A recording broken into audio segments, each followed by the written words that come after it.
একটু খেয়াল করে শুনেন। প্লিজ এই ভিডিওটি শেয়ার করে দিন। রাসূল সাল্লাল্লাহু আলাইহি ওয়াসাল্লামের কাছে এসে যদি কেউ বলতে, রাসূলুল্লাহ আমি খুব অসুস্থ, রাসূল সাল্লাল্লাহু আলাইহি ওয়াসাল্লাম কি বলতেন জানেন? রাসূল সাল্লাল্লাহু আলাইহি ওয়াসাল্লাম বলতেন, লা বাসা আলাইকা তুহুরুন ইনশাআল্লাহ।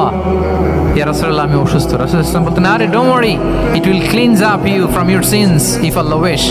ইনশাআল্লাহ এতে তোমার যে গুনাহ টুনা আছে, পাপ আছে, এই পাপগুলোকে আল্লাহ তাআলা এই অসুস্থতা দিয়ে মোচন করে দিচ্ছেন। পড়েন সুবহানাল্লাহ।